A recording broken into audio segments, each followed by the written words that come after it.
to jump on board this evening, and we'll delve into a lot of stuff. Smitty was over at CLA today to watch a historic performance by the South Carolina women's basketball team. Their opening round game in the NCAA tournament. They cruised to an easy opening round win over Howard. We will get the details from Smitty here in just a couple of moments. Also coming up on the show, we'll tell you what we know.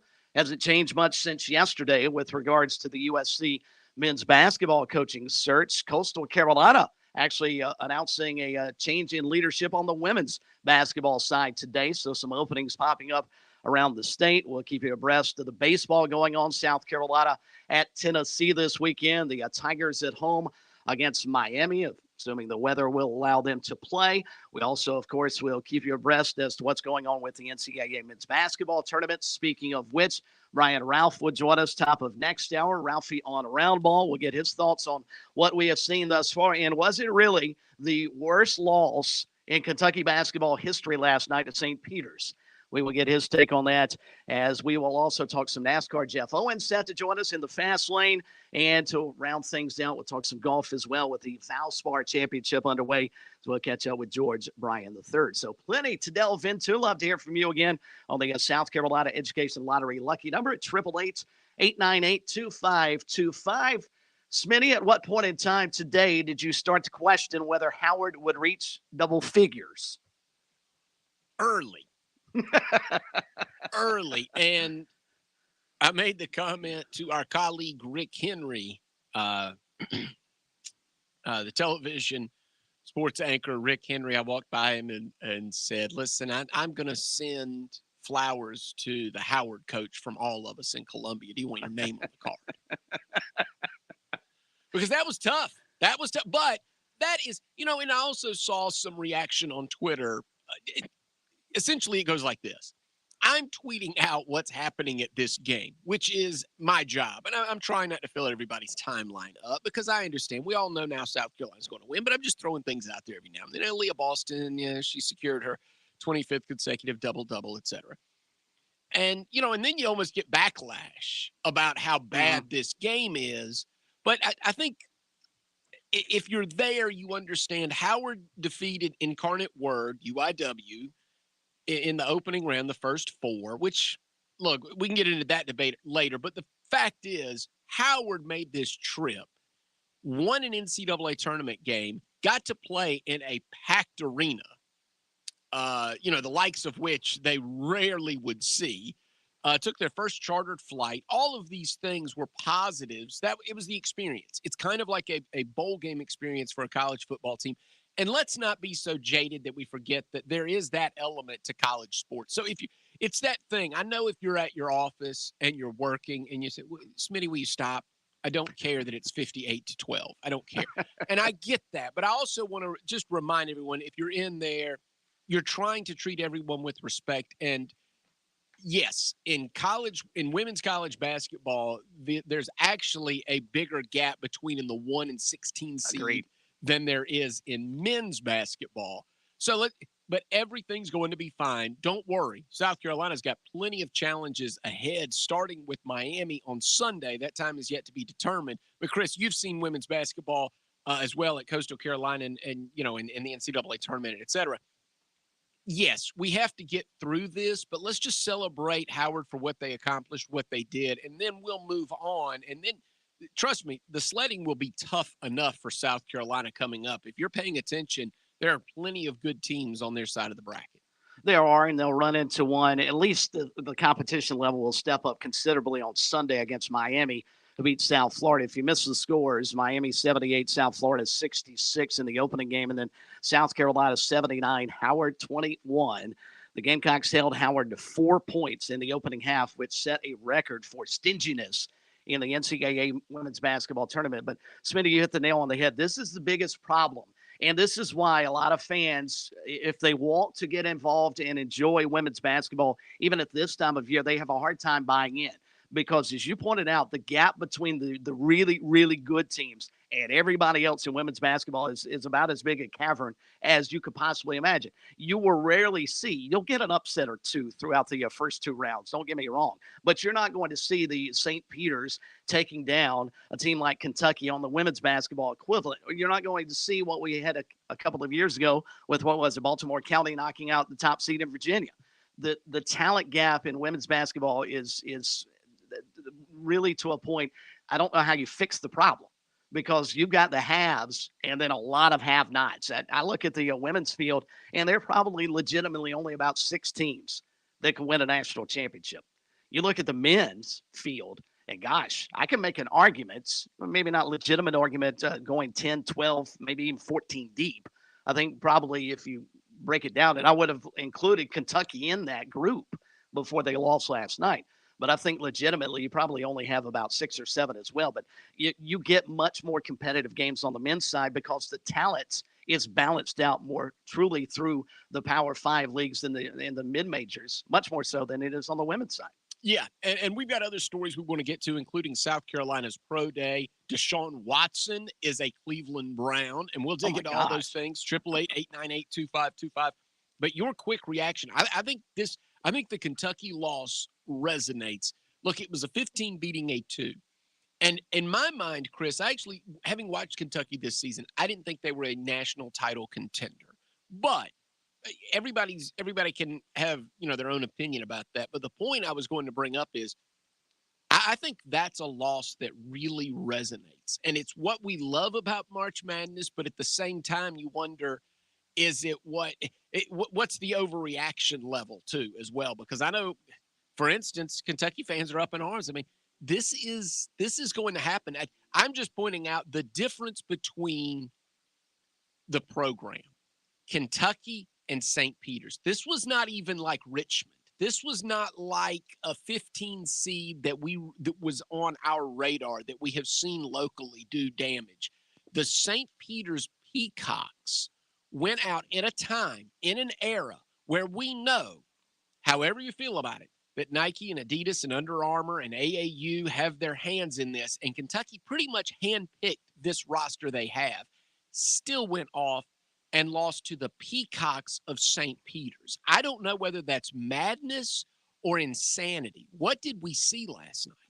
Well, first off, I think we saw the influence of three-point shooting once again. I've said it for years, and I firmly believe there is no rule change that has altered the course of any sport greater than the three-point shot in basketball, because St. Peter's last night, 9 of 17 from three-point range, Kentucky 4 of 15. Kentucky also missed 12 free throws, or they wouldn't have been in this position to begin with, because they're clearly the better team. And when you have a guy like Oscar Shibway, who is going to be the National Player of the Year, who once again, I heard this stat yesterday, Smitty, and it just blew me away. Every game this year that he has played in for Kentucky, he has been the leading rebounder for both teams. He has been the game-high leading rebounder in every game. It was again last night. Had another double-double, 30 and 16. You can't lose that game. But the only thing that kept St. Peter's close was they started knocking down some three-point shots. And you know how tournament basketball works. As the game wears along and the lower-seeded team starts staying close, what happens? The higher-seeded team starts to tighten up a bit because they don't want to be Virginia going down to a 16. And they also have to face a crowd who normally wouldn't care one way or the other, even with Kentucky. Everybody else in that building last night, is starting to pull for St. Peter's just because they want to see a little history made. And so all of that starts to work against you, and that's what happened to Kentucky. And now you've got the Wildcats, who clearly their fan base expects national championships or bust. Now they want John Calipari going. Hey, that's where the Gamecocks should go. Wait on Calipari to cut loose from UK.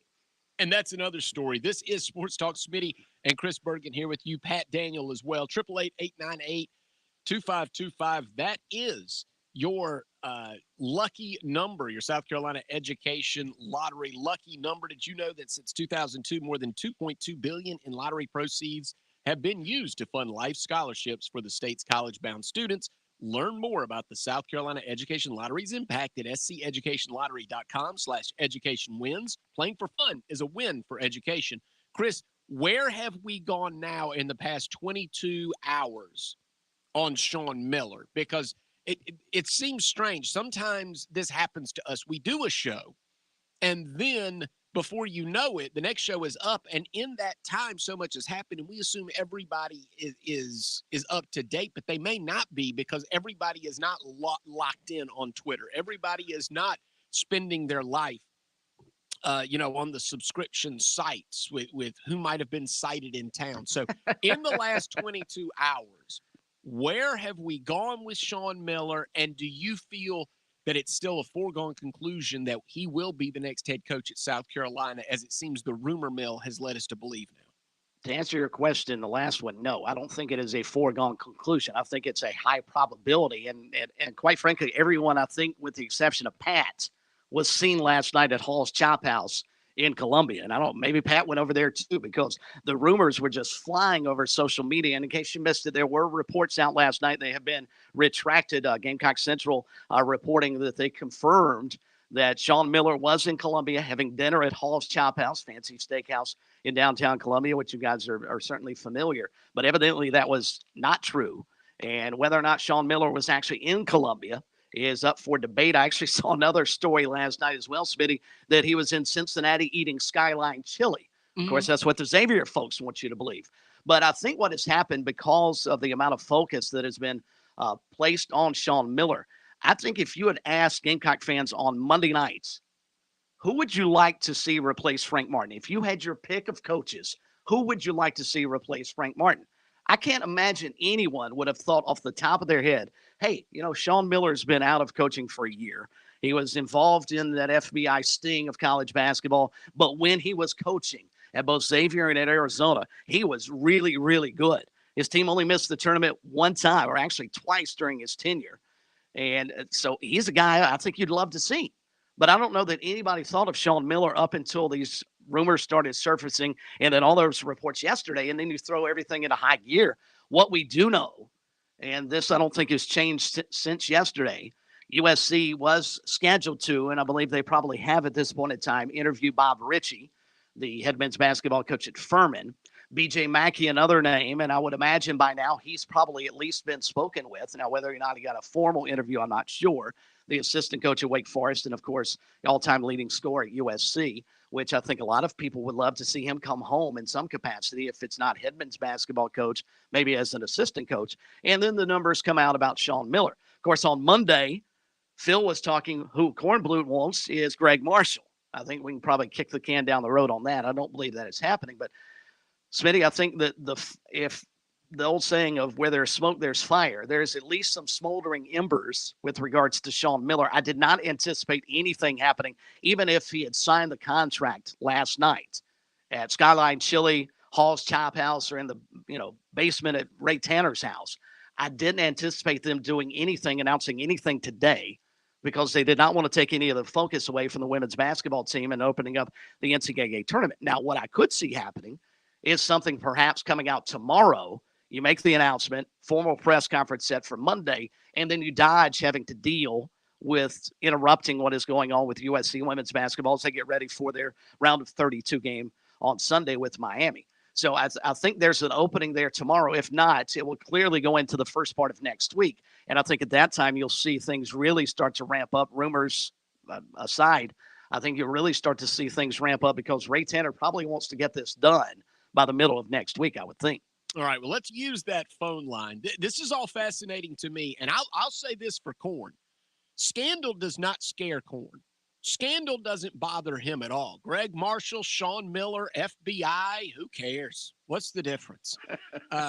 Doesn't scare him. We'll backtrack on that later. We'll see if by the time Corn returns on Monday, if there will be a new head coach for the University of South Carolina's basketball program. By the way, I've seen Frank Martin as much in the last 24 hours as I've seen him, and I go to all the press conferences, as I've seen him in the last couple of years. He's all over CBS. And he looks good in a suit. He should have gone back to the suit this year, I think. Looks sharp. All right, let's go to Mike in Charleston at 888-898-2525. We'll get to our first break after Mike, but we want to get you in. Mike in Charleston, welcome to Sports Talk. Did I win? I'm the first caller? You are the first caller. You have won. You have won the opportunity to have your opinion heard without having Gordon strike back at you and cut you off. Wow. That's fantastic. Thank you. Listen, I'm having withdrawals. I unfortunately started a new job this year, and they made me work on the opening weekend of the tournament. So did I miss any upsets today? Oh, Chris, what's the scoreboard so say? far today? Let's see. I'm disappointed. Ohio State beat Loyola of Chicago. Yeah, I'd actually thought that might be one upset that we could keep an eye on today, but I think for the most part, nothing, to answer Mike's question, nothing to rival what happened last night with regards to Kentucky and that major upset there. Two biggest so far today are 11 seed Notre Dame is up 10 on Alabama with 2 minutes to go in regulation. So that would be an 11 over a 6. And then you also had 10 seed Miami upset 7 seed Southern Cal by 2. That was a great game back and forth. It was, but that was like a 2-point spread. It was. You're right. But still, in terms of upsets, those are the only 2 thus far today. And I think Virginia Tech's going to lose too, Mike, against Texas. I haven't looked at that score in the last 5 minutes, but I think Texas is going to get, which I hate. I hate to see Mike Young go home quickly. No doubt. I think that's going to happen too. Yeah. I have to just tell you something quick. We've got a 300 bracket league that we do. And of all the teams, there was only one bracket that picked St. Peter's last night, and that was my wife. She ended up in second place, and then she called it her emotional bracket of teams throughout the years that have done well for her. So she picked Michigan over North Carolina in the final, which is outrageous, but also didn't pick Kentucky because she hates Kentucky. So that's the kind of logic that have to apply if you want to win these pools. Yep, she'd be in first place. Mike, thank you so much, and I feel for you. I'll say this, Chris, works in this business. I work in this business, and one thing that we have gotten to enjoy that most people do not consistently is we get this Thursday and Friday afternoon off, so we can always catch the games. It should be a holiday, for real. Absolutely. Thank you, Mike. I've got no problem with Mike's idea. We work 3 days this week. I think it'd be awesome. And the amount of interest in the men's basketball tournament is unsurpassed. I think you can probably equate it to Super Bowl Sunday. As a matter of fact, I saw something over the weekend that there's more money actually bet on the NCAA tournament than on the Super Bowl. Now, my guess is per game, the Super Bowl probably outweighs, an individual game in the tournament. But taken as a whole, this is the most bet upon sporting event I think that we have. And speaking of the bracket challenge, Smitty, I know where you stand. I know where I stand. I know where Corn stands. I'm trying to decipher what Pat's name is in our league. And if you already know, actually has a 10-point margin right now, who sits in first place with 200 points of a possible only about 220. I don't think he or she has missed more than about 2 games thus far. So, Chris, what I'm hearing right now is that I clearly forgot to actually change the name of my bracket from my already existing ESPN account name, which is Mr. McIntosh. So that is actually my bracket name there. It's okay. My middle name. You probably never knew that. My middle name is McIntosh. And have you ever seen the movie, this goes back to the 90s, called Blank Check? I have not. It was awful. But as a kid, I loved it. The entire premise is basically built off nothing but illegalities. There's a child is handed a check. Basically, this criminal in the movie runs over his bike. And to get the little boy to shut up, the guy writes him a blank check and signs it. The kid then puts it through his computer printer, a la Leonardo DiCaprio and Catch Me If You Can. And he writes in there $1 million, goes and cashes the check. And the whole movie is about this little kid living this extravagant lifestyle while a group of mobsters are trying to hunt him down. And he goes under the pseudonym Mr. McIntosh. I like it. Yeah, so there you go. You should have probably spent a little more time working on your picks, though, than worrying about your game. You're struggling a little bit, pal. Down towards the bottom of our group, yeah. Not a great start thus far. It started off slow and has, unfortunately for me, has not really gotten any better today. All right, we got to get to a break. We've got callers on hold. We invite you. We're glad you are with us. We've got college baseball ahead. We'll talk about South Carolina's Pro Day and more stories from Pat Daniels' childhood. a.k.a. Mr. McIntosh. This is Sports Talk.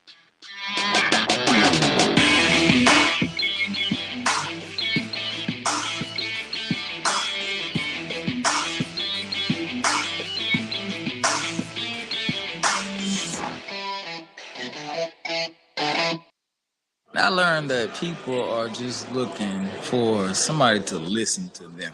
You can't just start cutting somebody's hair and you can be quiet the whole time because you're not going to be in business long. The South Carolina Education Lottery has provided over $800 million to help students attend technical colleges across our state, investing in a new generation of entrepreneurs, just like James. Your passion is our purpose.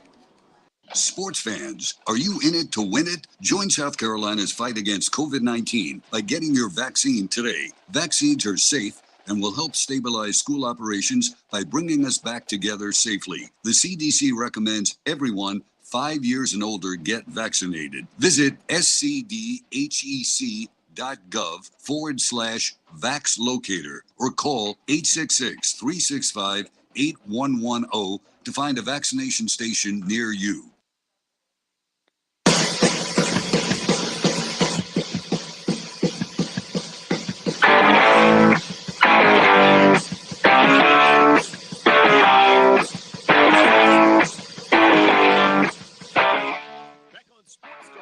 South Carolina big winners today, 79-21 over Howard in the first round of the NCAA Women's Tournament. South Carolina and Clemson both open conference play tonight on the Diamond. Tigers are at home against Miami, and the Gamecocks are on the road in Knoxville against Tennessee. We'll update those games as they really get rolling. Right now, let's hit the phone lines.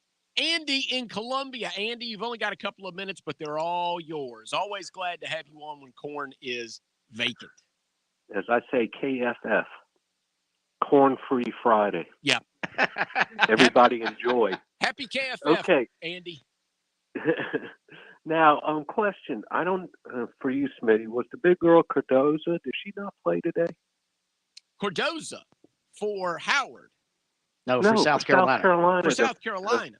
No. The girl from Syracuse. Oh, no. She played. She did play. She only played 8 minutes. She didn't really do much. She came off the bench. She had 4 rebounds though, and was great on the defensive side, but she did not really play much. No, but I'm sorry. And got hurt, and guys got hurt too, and left the game. And I don't think, Smitty, you were there. I'm not sure if Dawn Staley provided an update on her in the postgame or not. Yes, and I believe that's as part of our audio that we're going to play in a little bit. And Staley, I'm trying to remember. So you said Cardoza, but somebody didn't play, and it was coach's decision. I was trying to think back who that was. Now, okay, that was Rivers. That was Rivers. Okay. My other thing is this. 42 years ago, this university made a decision to not hire an alumnus because he was too young, too supposedly not experienced enough to take the job. They hired Bill Foster, a seasoned coach with many wins, many tournament games. It was a disaster. Who was that coach they didn't hire? Bobby Crimmins. Let's not repeat ourselves again this time around, fellas. Well, so Andy, who do you think you want? BJ from Wake. BJ's up at Wake now. Okay. BJ. Yeah. Not Mike. In other words, not Mike Boynton. Though Michael Boynton, is also an alum. No, Boynton. People fail to realize Boynton had some issues at Oklahoma State too. Wasn't Lamont Evans tied to him? Yes. He isn't clean as a whistle either, folks. All right. Hello. Thank you. Right? Am I wrong? No. Sean Miller. Look, Steve Smith, assistant at Florida State. A lot of people, formerly at Clemson, a lot of people tied up in the FBI pro. Book Richardson and Sean Miller. We'll talk more about that on the other side. We've also got guests coming up. This is a KFF Sports Talk.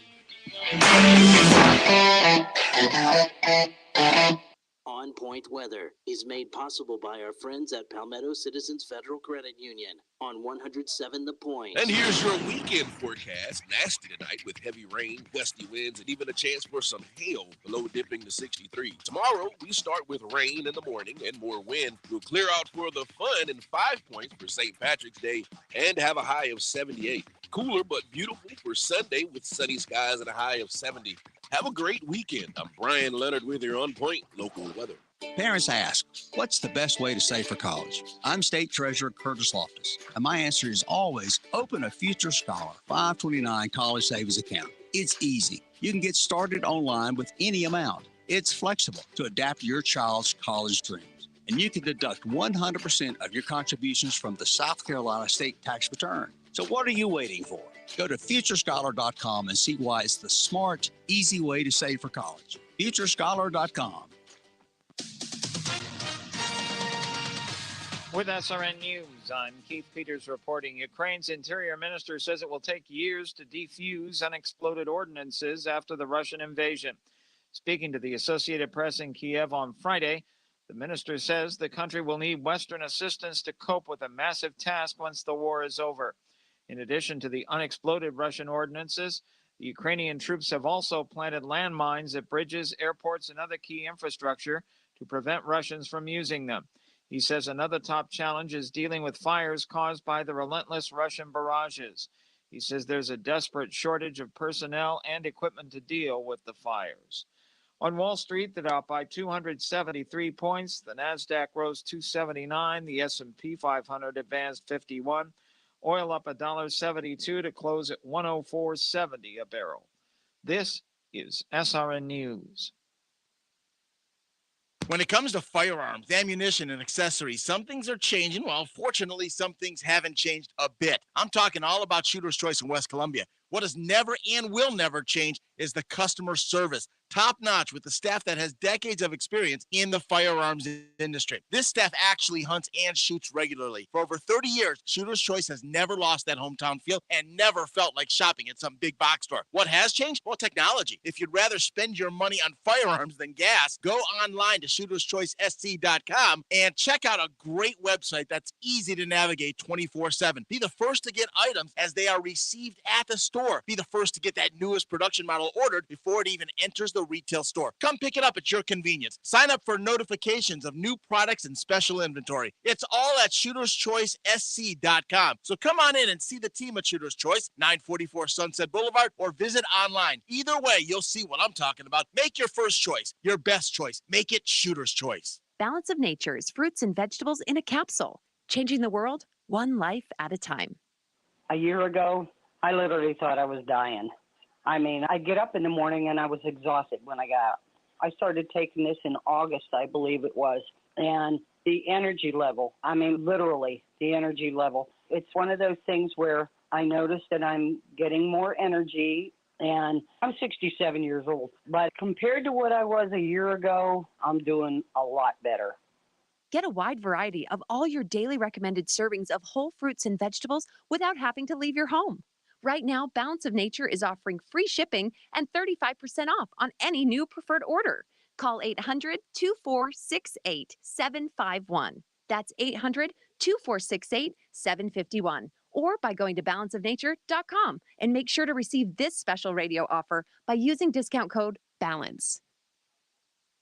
If you're like me, you're sick and tired of seeing these old TV stars, game show hosts, these athletes telling you how to save money on your Medicare and on your health insurance. These national toll-free numbers are overwhelming us. It's not that people don't need the service. They need good local customer service, not big box toll-free numbers. See, I work directly with Tim Hanberry right here at Medicare Blueprint in the Midlands. When it comes to my family, I want the best family plan. I'm not even on Medicare, but my mom is. So here's what I do want. Someone local to serve as my advisor on the plans and choices that I have, and someone to help mom with her Medicare. I want someone to help me pick the right plan, save me as much money as possible by knowing all the rules of the game. Medicare Blueprint starts the process with you. They will see it through. They answer all your questions. They call you back. It's the same folks helping you start to finish. Tim and his team are independent. They fight for you, not the insurance company. Online, it's MedicareBlueprint.com or call them 708-7398.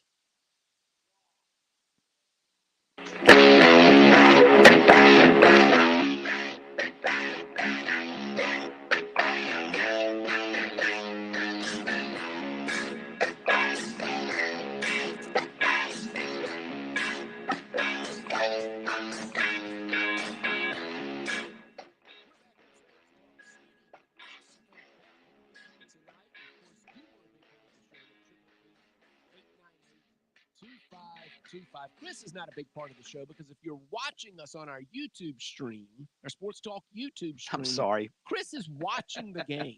He's not Chris is not engaged. He's barely involved. He is locked into the NCAA tournament. Can you tell which game I'm watching? Let's see. Have you got Texas and Virginia Tech up there? Very good. Yeah, probably all the orange may have helped. And you know, I hate this. I'm like you. I'm a huge Mike Young fan, but I fear this might be the result for them because of how well they played last week. It's nearly impossible to carry that kind of momentum. And coming off the ACC championship, you know, they went back to Blacksburg and they were told all week long about how great they were. And man, it was awesome. Look forward to seeing you guys in the Sweet 16. And then they come out and lay an egg. And here in the second half, they just have not protected the basketball nor shot it well. And it's ultimately, I think, going to end in a loss to the Longhorns. Yep, it looks like it. Gentlemen, and I'd like to invite our callers in on this as well. Again, 888-898-2525. Chris, Pat, I was going to ask, I'll tell you what has surprised me, and every coaching search is going to take on a life of its own. And it seems that those that are close to the South Carolina program, it seems that Sean Miller, former head coach at Xavier and to great success at Arizona, has emerged as the top name, meaning it would surprise no one with his resume. But also he brings in the NCAA baggage. And I think we can all agree. I'll tell you what, I would say what has surprised me, however, is I have not seen a lot of pushback about Sean Miller. All right, full disclosure. Here's my take when I heard Sean Miller. This is what I thought. Oh, you mean the guy that got caught up in the FBI probe? I mean, he was good at Arizona, but I don't know. That's not necessarily a home run. I just don't see it that way. And yet, when I dug into it and looking at the responses we get in our profession, and then just, looking outwardly at what is being written and how people are responding, I saw so much. Oh, yeah, Sean Miller, yeah, winner, yeah, get that guy, big-time college coach. Mm-hmm. I don't see it that way. And maybe I have a bit of a blind spot because I'll tell you where I am on usually on these coaching searches for South Carolina. Just as Andy called us up and said, hey, don't make the mistake. You missed on Bobby Crimmins once. By the way, prior to the time Bobby Crimmins took the job, and he quit the next day. And Andy was going way back. I like mid-major guys. I think I'm biased toward mid-major guys because despite the fact Mike Young's going to exit today, I just look at these guys and I think they can coach. I think Bob Ritchie can just coach. I just don't see. I do know that there is. I guess the criteria would be you've got to be able to coach. You've got to be able to recruit at a high level. You've got to be able to handle the board and the boosters and the AAU and the shoe companies and all that comes with being at the, a coach at the highest level. But when I look at coaches, I am just not persuaded by guys that have been at major programs and done well more so than I am at guys that have been at mid-major programs and done well. So I guess I'd ask this. What do you guys think? Is this a backlash against the Darren Horn hire that South Carolina doesn't want to get burned twice? Does the fan base want a name that they know? Does this have anything to do perhaps with the fact that Ray Tanner hasn't been hitting a bunch of home runs with his hires necessarily, but he feels like he wants a known commodity? That, in other words, if you make a mistake, at least make it with a guy who wins 65% of his games. I think all of that, Smitty, and I think you could throw one more thing in this. I think it's the Bruce Pearl syndrome. Because there's no question Bruce Pearl is one of the slimiest coaches on the planet. But what he has been able to create is a culture of winning at Auburn, in a place that outside of when Cliff Ellis was there 1,000 years ago, they really have not had a whole lot of success on the basketball floor. But look at them now. I mean, would Gamecock fans trade the reputation that Bruce Pearl brought in for what Auburn is being able to do on the floor? I think in a heartbeat. And I think that's what you're seeing here. And keep in mind, with Sean Miller, when he was at Arizona, he was not directly linked to about 4 of the 5 level 1 violations they got. The only thing that the NCAA dinged him on was for the dreaded not fostering a culture of compliance, whatever the heck that means. And you also have, from South Carolina's side of the coin, assuming they're doing their due diligence, if indeed Sean Miller is the guy. Well, senior deputy athletics director there is Chance Miller, who is one of the guys that sort of oversees a lot of things because he was in charge of several investigative scenarios when he was working for the NCAA. So I think South Carolina's got the right people to vet a name like Sean Miller and figure out, all right, is he really as bad as his reputation is, or is some of this stuff done, unbeknownst to him? Which, let's face it, I find that hard to believe, but nonetheless, he was not directly linked to a lot of the problems at Arizona. And I think Ray Tanner probably feels like this is the name I can go out that will energize our fan base, because I don't think anybody would say right now that USC men's basketball and its fandom is all that excited about where the program is right now, not anywhere close to the women's basketball fans for sure. So I think a lot of what you said has merits, and I think part of trying to make sure that they bring somebody in who's got the credibility and can win right away, despite maybe having some baggage that he's going to cart into Colonial Life Arena, I think they're ready to overlook it. Pat, do you agree? Yes, to an extent. And it looks like one other name that needs to be thrown out there that I've been seeing a lot today. It's Cleveland State's Dennis Gates. He's another one of those mid-major coaches, though. I guess my only question I would have kind of to both of you guys is, you talk about these mid-major guys, and each of these, so the big names I'm seeing, Cleveland State's Dennis Gates, Chattanooga's Lamont Paris, Furman's Bob Ritchie as the mid-major guys. And then, of course, B.J. Mackey from Wake Forest, and then Sean Miller. The three mid-major program guys have all turned around those programs at Cleveland State, Chattanooga, Furman. He has them knocking on the door for an NCAA tournament or NIT berth year in, year out now. Do we really not think that B.J. Mackey could come in and do the exact same thing? I guess my only question is, yes, they have that head coaching experience, but not at this level. And maybe I'm a little differing from you guys where I do think that matters. Do we really? I don't see how BJ could not do the same thing. And I have a hard time believing that he does not have his finger on the pulse of all the AAU teams all across the state. And I just feel like he would be able to turn around this program faster than any of those other coaches outside of Bob Ritchie, just because I think he would have an immediate, huge impact on recruiting. That's just me. I'll agree and disagree there, Pat. So what I would say is, for me, what you said, being a head coach at the highest level, like a major program, matters, right? Right. I think head coaching experience matters. Sure. I do think that. I think that actually matters more than the level of program, as long as you are at like a Division I program. Okay.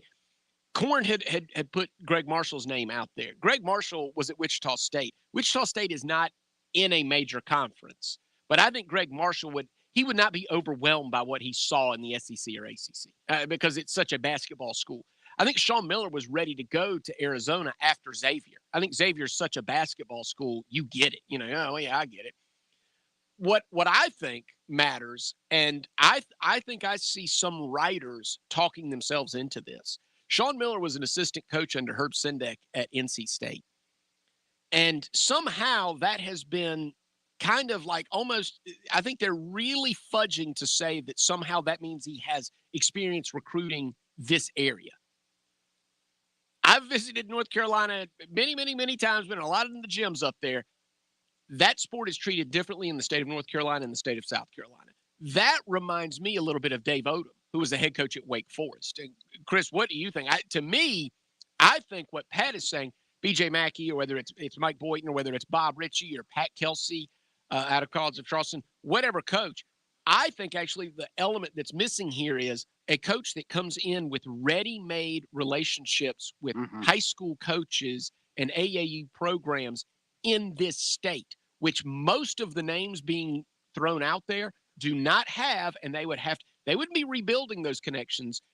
South Carolina basketball would be building those. It is scorched earth right now in that regard. No, and I love your point about Mackey, because I think he would. I think he comes in immediately, has credibility with everyone here in South Carolina. The high school coaches in our state, they know who Sean Miller is, but they don't really know who he is. They've heard the name, and you're right. I can't imagine that anybody is sitting there thinking, if Sean Miller comes in, he's going to be able to go to a Ridgeview and talk to Gigi Jackson or go around the state and immediately make an impact to where maybe Gigi does come to South Carolina because of Sean Miller. I think if B.J. Mackey, if you're looking just from a relationship standpoint, I think you and Pat may have hit something squarely on the head, because I think B.J. Mackey could walk into Ridgeview and talk to Gigi Jackson. Now, I'm not saying whether or not he would actually come to Carolina. I don't know that he was going to, even with Frank Martin. It seemed that way. But I think if there is anything that in terms of a relationship that needs to be repaired, I think if you're just on that alone, Mackey probably has a better opportunity to do so than Sean Miller would. Now, 3-4 years down the road, Is Sean Miller a better coach long term than BJ Mackey is? That remains to be seen. I think probably because of his track history, you would think yes. But who's to say BJ Mackey can't turn into the next basketball equivalent of Dabo Swinney or even Shane Beamer to this point? That's right. And let's piggyback on that. Sorry, Smitty, real fast.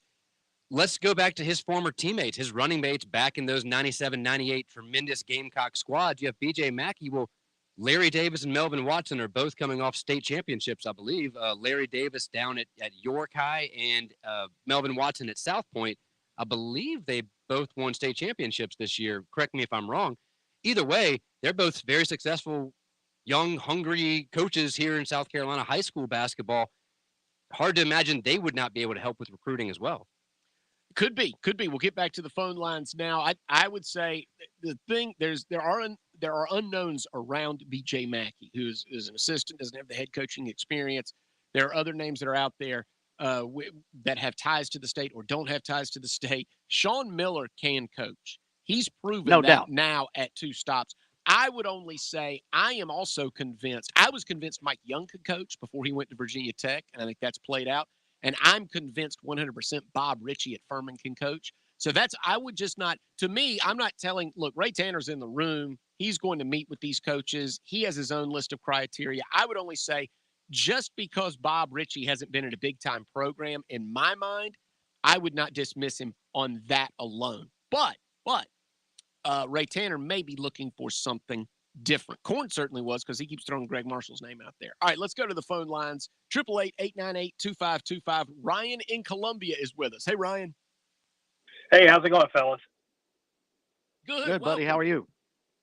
You know, one of the things I look at this at, maybe mid-major is the way to go, because the last 3 coaches that came from bigger schools haven't done so well here. And I think any coach is going to say, hey, what's going to happen to me in that environment, that recruiting environment, that player supply environment? I'll put the numbers on a spreadsheet for Eddie Fogler, Dave Odom, and Frank Martin. This is what it turned out. Overall winning percentage for Eddie Fogler, 17 points less after he came to South Carolina than his previous jobs. Dave Odom, 17% less wins at South Carolina than his previous head coaching jobs. Frank Martin, 16% lower in winning percentage at South Carolina than in his previous job. So if I'm a coach, I'm like, man, my work's cut out for me. And I think, doesn't that sort of drive us to getting some guy who says, hey, I'm willing to try anything. I can do it. I have uber confidence. Let me take the next big step. Because I tell you, if they look at the data like I did, you're looking at a steep hill. What do you think? Excellent call. Thank you, Ryan. Chris, the question becomes, is South Carolina a tougher job than I believe it is? So the other night I was on the show with Corn, and he said, why can't South Carolina do what some of these other programs are doing? Hank actually gave us a call and said South Carolina's a hard place to win because the big-time power programs cast a shadow from Tobacco Road, and they kind of come in those circumstances and actually poach some of the great talent from South Carolina. And I was in a press conference with Frank Martin following the win over LSU. And what Frank Martin said was, when this program, and he wasn't just talking about himself, he was saying this program dating back to the Fogler days, when it gets big-time players like B.J. Mackey or Melvin Watson from the state, when it gets big-time players like he did with Sindarius Thornwell, when those players stay in state, South Carolina can win. When those players exit, Zion Williamson, John Morant, and others recently, that's when South Carolina struggles, because now they've got to go out of state where they don't have the reputation, go into somebody else's backyard, and those kids and those coaches might say, why South Carolina more than Tennessee? Why South Carolina more than Auburn? Why South Carolina more than NC State? That is the job of South Carolina's next head basketball coach. It's a fascinating point. And when you look around the landscape of the SEC, there's probably no other team that has the ACC influence in its backyard to the capability that South Carolina has. And I've long believed this because I think it's true. A lot of our players in our state, they pay attention to the Gamecocks, but for the most part, they're not growing up Clemson Tiger fans. They're not thinking, boy, I cannot wait until I get to a senior and I can commit to Brad Brownell and go up and play for the Tigers. No, I want to go play at North Carolina. I want to go play at Duke because that's who I've been pulling for since I was a little kid. That's who my parents pulled for. And it's a really, really hard sell, I think. Who is Auburn competing with for players right now? Alabama? Okay, that's in-state. South Carolina, if it were an even playing surface and you let South Carolina and Clemson go head-to-head and just recruit off their positives and off the negatives of the other program, I think you might see some changes. But neither one of those schools are able to do so because of the looming shadow, as you pointed out, of the Big Blue up in North Carolina that can come in and cherry pick whomever they want, whenever they want. I mean, Clemson and South Carolina did about as good a job trying to get Zion Williamson to stay in state as possible, and who plucks him away at the last moment because he knows he can go to Duke, play for a year, and then go into the NBA. He could probably have done the same thing here, but what he wanted to do was get a little more exposure. And who knows, some of those stories that have been coming out the last couple of weeks, maybe a little more money, but that's another story for another day. But I think that's one of the biggest issues both of our in-state programs have, is trying not just to recruit against one another, like, say, Auburn and Alabama do, but they also have to deal with the schools in North Carolina that have been considerably more successful. That's right. I think South Carolina's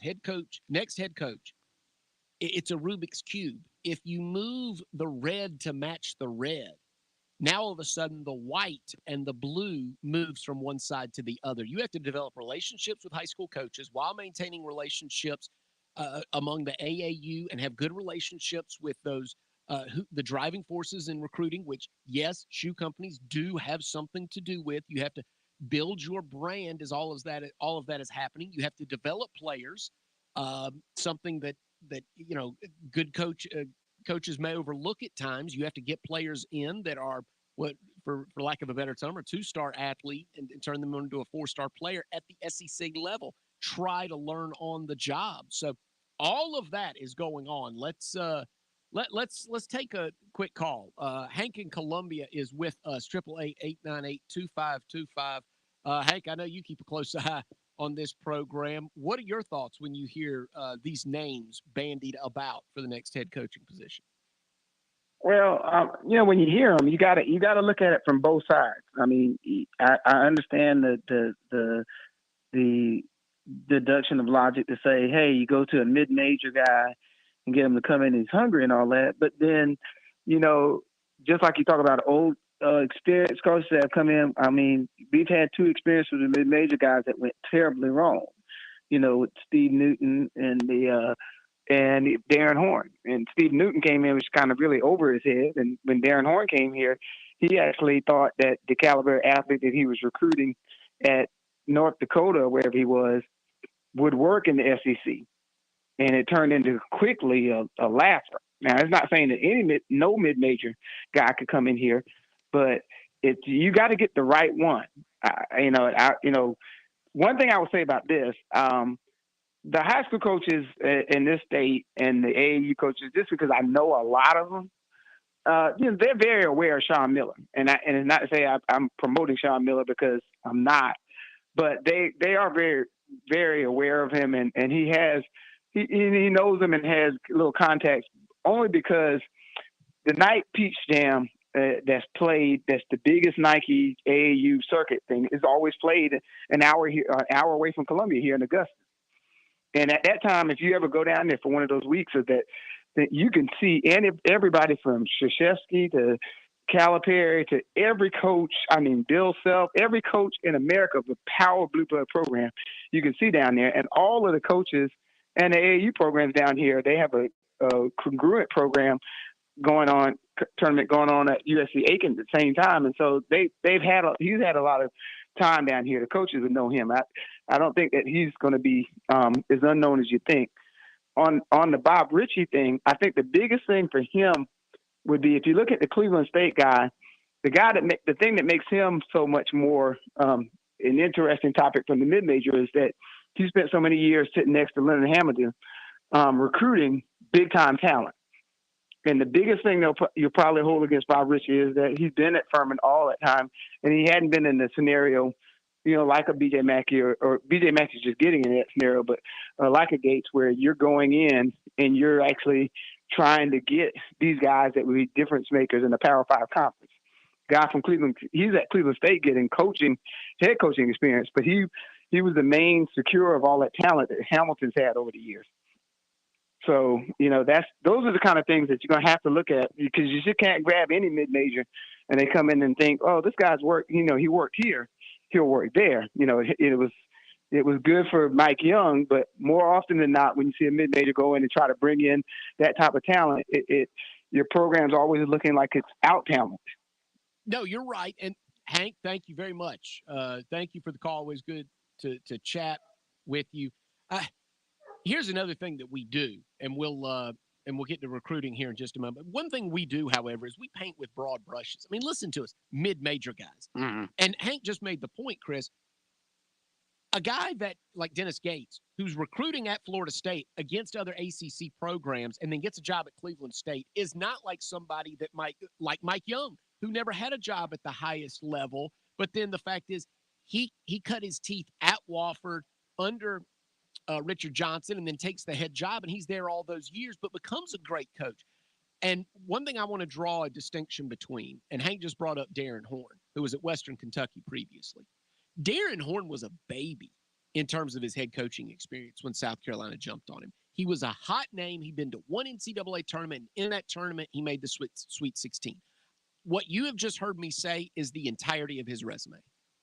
Yep. That is all of it. So I think we have to always be careful about not painting with a broad brush. When we talk about guys like Dennis Gates, don't forget his time at Florida State. When you talk about Bob Ritchie, this guy has a long resume history now of winning. When you talk about Sean Miller, don't forget what he built not only at Arizona, but at Xavier, and the experience that these coaches bring. So we need to be careful not to paint with a broad brush. This guy's not so-and-so is not just an assistant at a power college. So-and-so is not the extent of the fact that he's never had a head coaching job. And this guy, we do that. We take the top line of their resume and then we put them and we pigeonhole them. We need to be careful about that, and we need to evaluate each coach on his own merit despite whatever his job is at this very moment.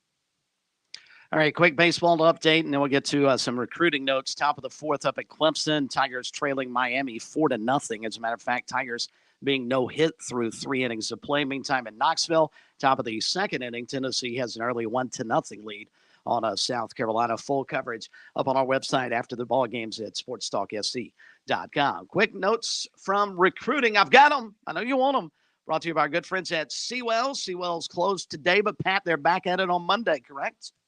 They are. They will be back open on Monday. Get on out there. I do not have the menu yet in front of me, but we will be able to bring you that on Monday. It'll be wonderful. The daily luncheon buffet Monday through Friday from 11 a.m. until 2 p.m. Or if you need the best in the catering business, give them a call at 803-771-7385. Defensive tackle Jordan Hall of Jacksonville is a major USC target, and he was back in Columbia yesterday for a close look at spring practice. Hall checked out the facilities and the campus, and he extended conversations with Shane Beamer and defensive line coach Jimmy Lindsey. All in all, it was a great visit for Hall, saying, quote, "This was one of the more well-put-together visits. It was very fast and swift. We got there at the beginning of practice for their walkthrough, team stretch, and all the segments and progressions of practice. I watched a lot of the defensive line. Coach Lindsey, just watching him, he teaches a lot. He also liked the layout of the campus on his first chance to walk around." 6-6 basketball notes. Julian Phillips of Blythewood, who attends Link Academy up in Branson, Missouri, announced a decommitment from LSU on Friday. Earlier today, in the aftermath of the firing of Will Wade last week, Phillips was named a McDonald's All-American this season when he made his commitment to the LSU Tigers in October. Phillips also had Southern Cal, Florida State, and Tennessee on his short list. He also took an official visit to Clemson during the early recruiting process. And wide receiver Jonathan Pryor of Burlington, North Carolina, plans to visit USC on April the 2nd. A couple more recruiting notes, plus round ball with Ralph on the other side of this here on Sports Talk.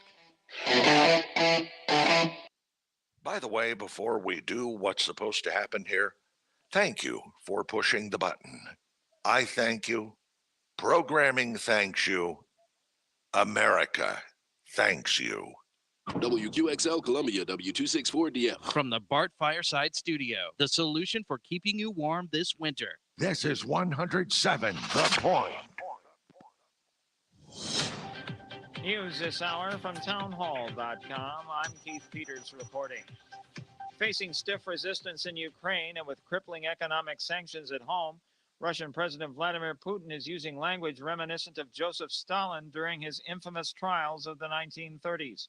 Correspondent Charles de Ledesma reports. Putin's ominous words liken opponents to gnats who try to weaken the country at the behest of the West. His angry rant on Wednesday has set the stage for sweeping repressions against those in Russia who dare to speak out against the war in Ukraine.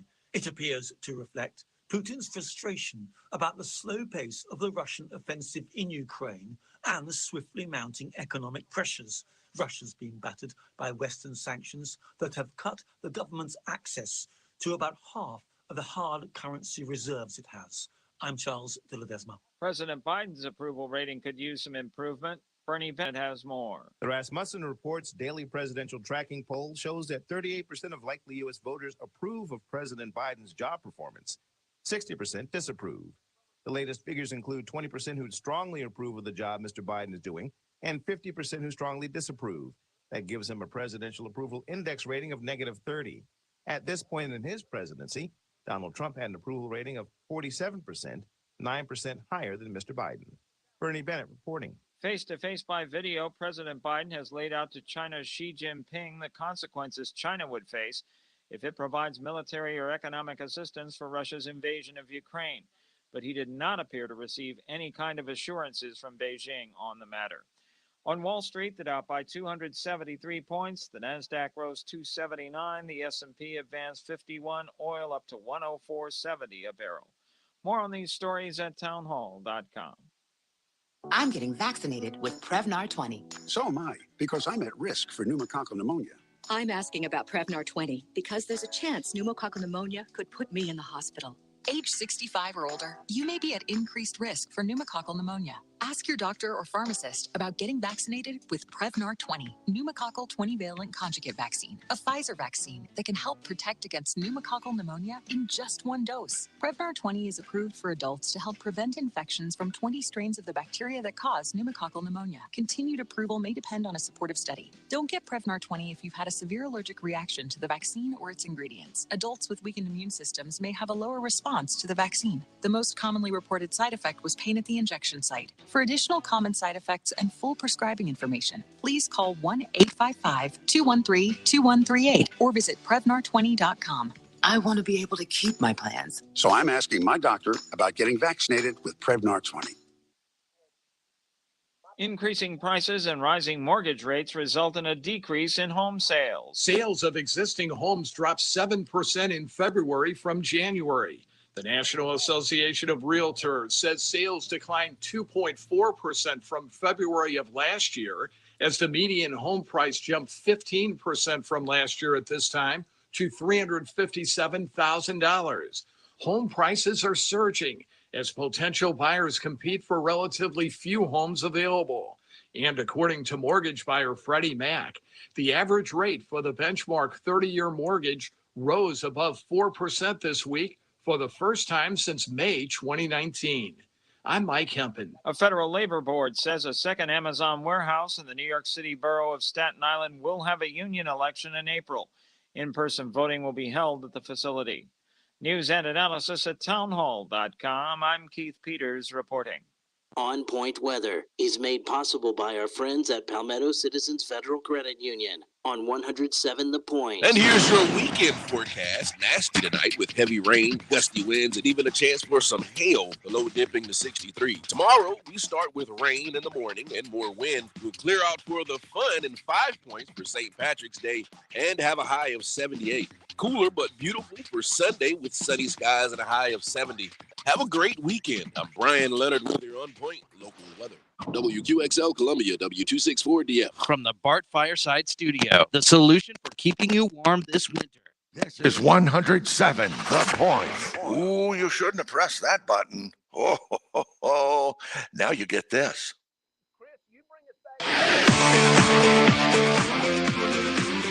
Welcome back to Sports Talk on the Sports Talk Media Network. You can reach the guys with the South Carolina Education Lottery lucky number, 888-898-2525. That's 888-898-2525. Now back to Phil, Chris, and Pat with the second hour of Sports Talk on the Sports Talk Media Network.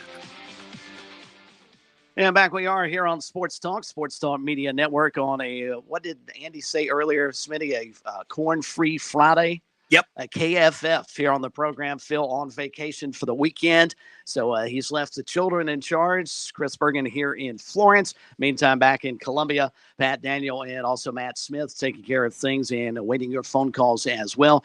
Get back to your calls a little bit later on in the program. Final from earlier today, Smitty was there, saw the South Carolina women rout Howard 79-21. That's right, 79-21. Told you 50 points wouldn't be enough to sway me away over to Howard. Gamecocks actually setting a record for the fewest points allowed in an NCAA tournament game in the first half, holding Howard to 4. They advance on to face Miami coming up on Sunday. Meantime, baseball action, bottom of the second up in Knoxville, Tennessee. The Vols lead the Gamecocks 1-0. Meantime, up in Tigertown, they're in the top of the fourth. Miami already with a 4-0 lead, and they've got runners at first and second in the top of the fourth with no one out, and Mac England has been chased from the ball game. Miami 4 runs, 4 hits, no errors. Meantime, Clemson zeros across the board. We'll chat with Brian Ralph in just a quick second, get his take on all things NCAA tournament in a moment, but a couple of other recruiting notes to pass along to you, presented by Seawells. USC target running back Trayon Webb plans to name a Final 5 next Friday. He visited USC earlier in the week. He's also been to Florida and Georgia. He already has planned official visits this summer to the Gamecocks, along with Baylor, Arkansas, and Penn State. 2024 offensive tackle Nicholas Reeves of Warner Robins, Georgia, is set to visit USC tomorrow. Let's see what else. Clemson and USC target 2024 quarterback Jaden Davis was offered by Michigan State. USC and Clemson target tight end Reed McKeska also visited North Carolina this week. And I've got one other recruiting note that Phil sent in late. Let's squeeze that one in because I'm sure it's a hot note.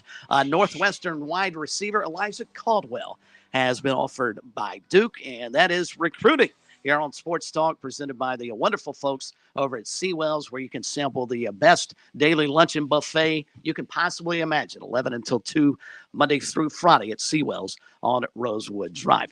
All right, we'll talk some NASCAR. Jeff Owens set to join us a little bit later on, plus a little golf as we play birdies and bogeys with George Bryan. But joining us now, it is tournament time, and that means we've got to talk some college basketball from Heat Check CBB. We say hello to Brian Ralphie on Round Ball. Brian, good evening. How you doing, my friend? I'm doing well. Thanks for having me on. Oh, as always, we definitely wanted to get you on, obviously, today to chat about all things NCAA tournament. Before we do that, let's get the big news, at least here in the state, out of the way. If you're hearing anything, what are you hearing about the South Carolina opening to replace Frank Martin as head coach of the Gamecocks?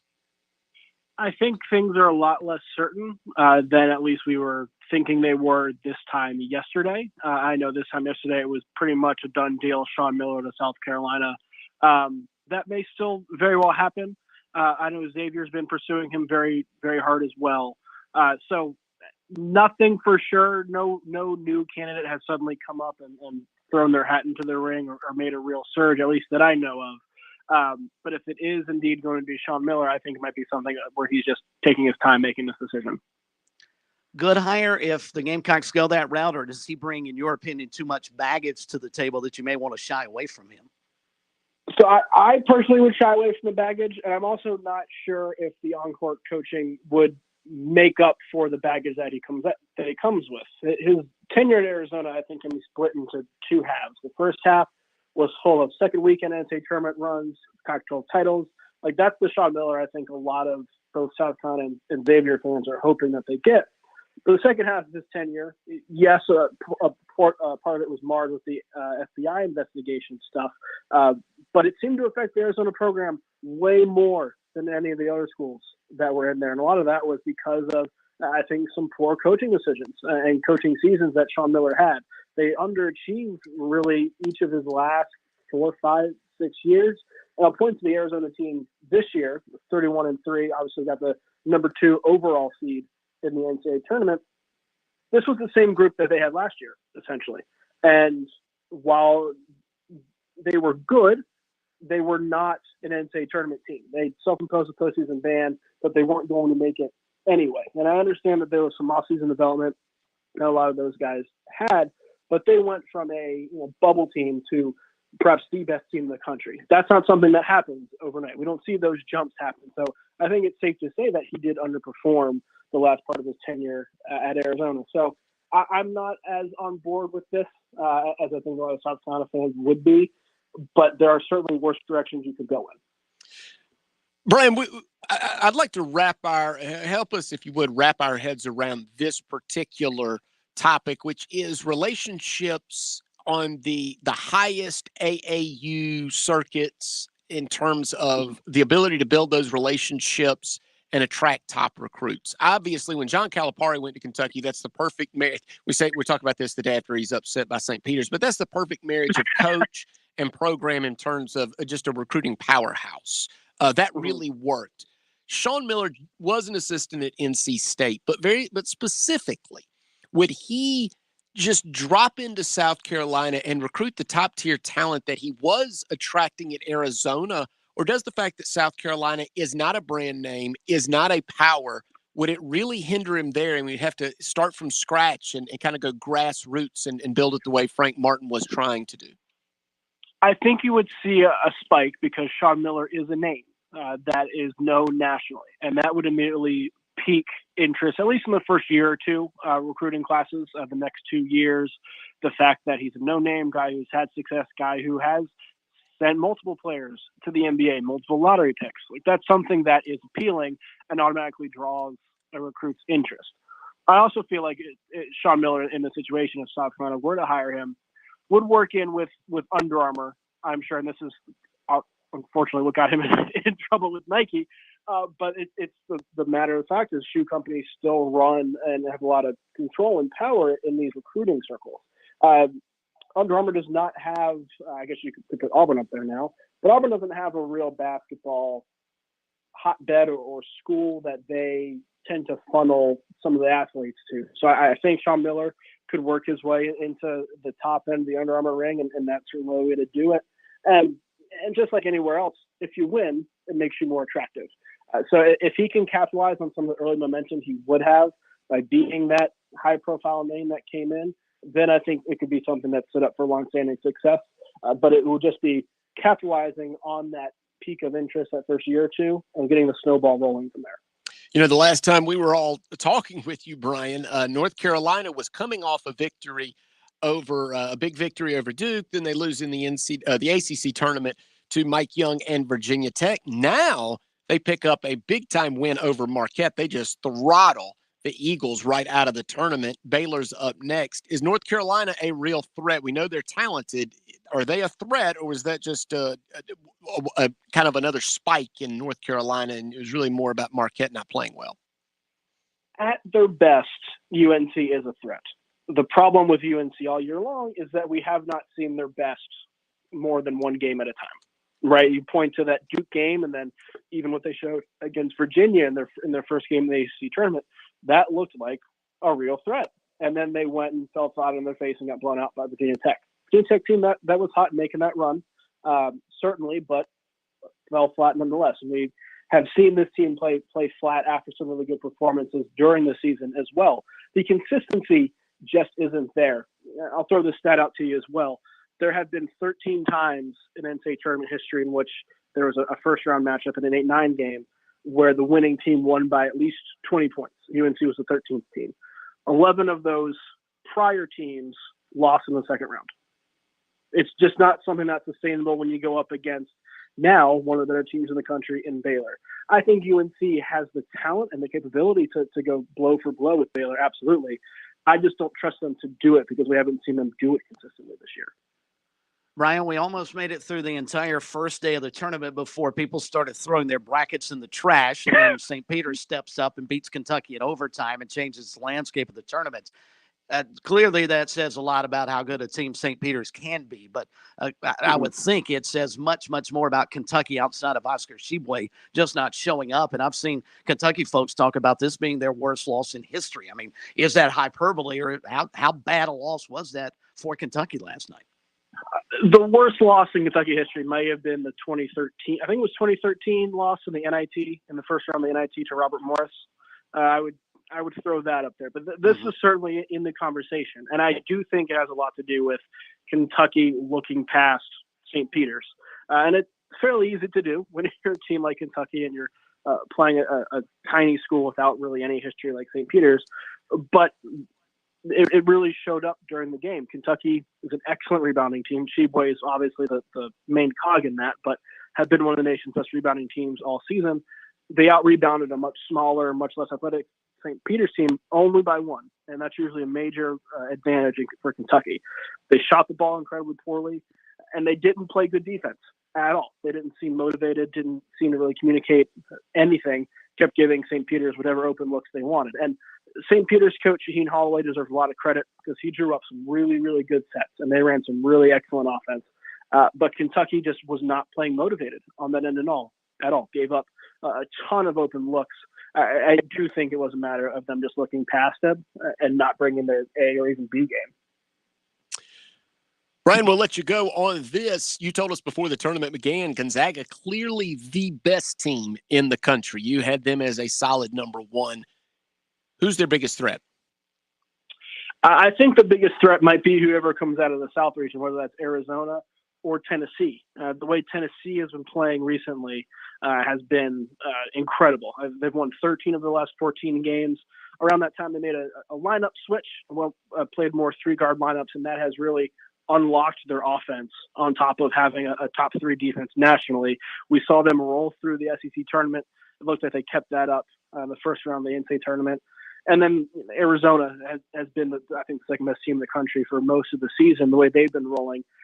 I'm a little hesitant on Arizona because I don't think they've been tested a whole lot, but I do think that when they get rolling, they're really, really tough to beat. So those are the two main threats that I'm looking at there. All right, Brian, I know you've got 3 TVs rolling. We'll let you get back to it, and we'll be sure to follow you on Twitter. I appreciate it. Thank you, guys. There it is, Thanks, Brian. Brian Ralph on Roundball. We'll take a quick break, and when we come back, we're going to talk NASCAR with Jeff Owens, and we're going to get a baseball update. Chris Bergen will tell us what's going on with the Gamecocks and the Volunteers and the Tigers and the Canes. That's coming up when we return. This is a Corn-Free Friday on the Sports Talk Media Network.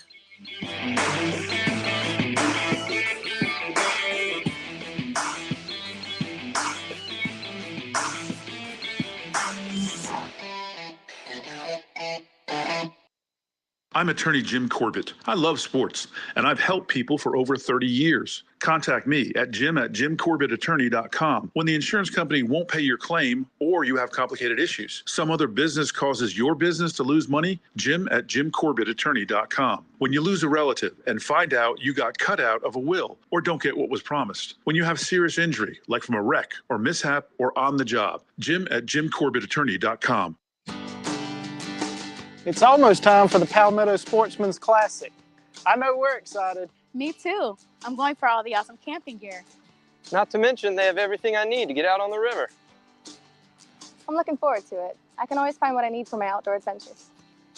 Don't miss the Palmetto Sportsman's Classic at the State Fairgrounds, sponsored by Farm Bureau Insurance, March 25th through the 27th. Purchase your tickets now at psclassic.com.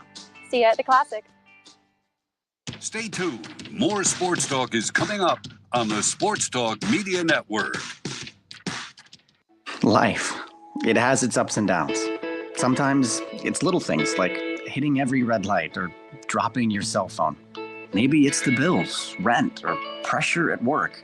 But when it comes to the South Carolina Education Lottery, you should never feel like playing will solve everything. The lottery is a game. It's played for fun. So set a dollar amount. Expect not to win and make sure responsibilities, family, friends, and work come first. Visit playresponsiblysc.com.